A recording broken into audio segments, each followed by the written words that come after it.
You're listening to a News OK podcast. Hi, everybody. Welcome to the News OK Comics Podcast, hosted at Planet46.com. I'm Matt Price. I'm here with Kyle Roberts. We have a lot of Wonder Woman news. We've got this giant encyclopedia, possible movie. That's right. Lots of things happening with Wonder Woman. One thing we know for sure, J. Michael Straczynski is going to take over with issue 601 of the new book. That's coming out in July. You remember him from writing Thor, and he's going to be writing Superman as well. You want to get caught up before then?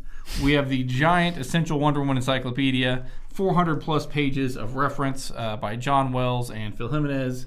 Just references over 1,000 entries on everything that's been in the Wonder Woman comics over the last 60-plus years. Just this huge, giant... I mean, how many pages are in here?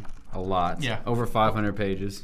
So that's one thing you can pick up Wonder Woman-wise. And then also a little bit of a movie rumor. Of course, it's been discussed back and forth. It's been in development for a lot of years, but recently, this guy's name, I'm going to say it wrong, director Nicholas Winding Refn said he was born. Pretty close. Yeah, he said he was born to make a Wonder Woman movie. So he's doing the Warrior Fantasy Valhalla Rising, and he says he would really like to make one. So maybe we'll see one. Sweet. Other movie news: Captain America is going to be filmed in London. You know, some people may think, that's not very patriotic of them. Doesn't seem right. Exactly. That came out that Marvel's going to film most of this in London. Some people have had some reaction to that. Marvel's basically saying, look, we have to film a lot of it over there anyway because it's World War II. Yeah. That's where World War II was. Get over it, guys. That's where World War II was. It makes sense. And so they didn't want to split it back and forth. They're just going to film the whole thing over there.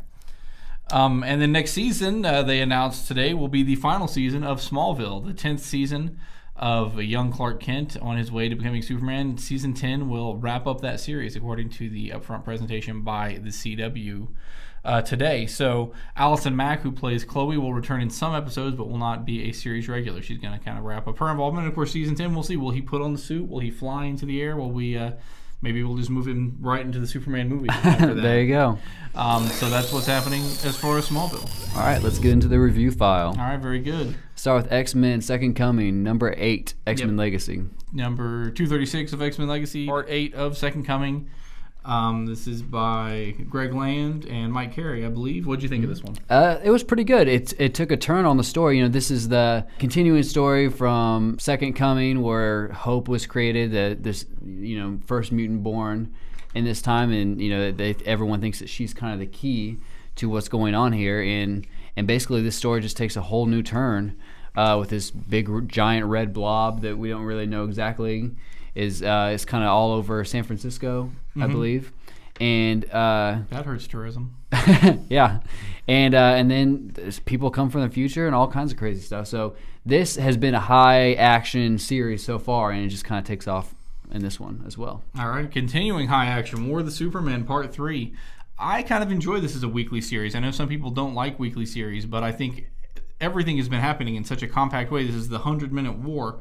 Luthor has a plan for defeating the Kryptonians. We saw what happened to New Krypton a couple issues ago. Now Luthor is going to try to defeat the remaining Kryptonians with a super sciencey weapon based out of some Kryptonian mythology. So there's just a lot happening. You got Superboy, Krypto, Supergirl, all kinds of stuff happening in this one. Really, really liking this series. I think this is a great wrap-up to the New Krypton stuff. It'll finish up next week with part 4. One of the best Superman stories in the recent past. Wow.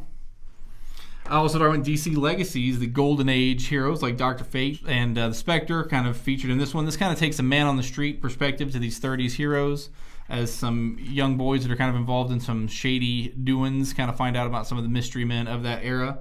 This is by Lynn Wayne, who co-created Wolverine, and of course is a longtime DC and Marvel writer. And a solid art team with J.G. Jones doing the backup. You also got some Joe Kubert art. Very solid. Enjoyed this one. Worth picking up, especially if you like the older characters.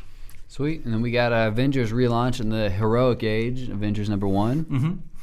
This is Brian Bendis, John Romita Jr. This post-Siege, Steve Rogers kind of reforms the Avengers team. What'd you think? I you know that the art is very important to me. I couldn't get over some of the art. I do like the story. The story is great. I think this is going to be a huge story. They're kind of reassembling the Avengers, and they already are on a huge assignment. Yeah, again, exactly. Again, some time travel is involved with this one, and a long-time Avengers villain and some tie-ins to some new characters. I enjoyed it. I'm going to take it from this that Kyle's not a Romita Jr. fan, but I guess. I mean, it's kind of crazy because some of his artwork looks very detailed, and some of it just looks very rough. Mm-hmm. And so I guess that's good if he's a quick artist, but not a huge not fan. necessarily your style.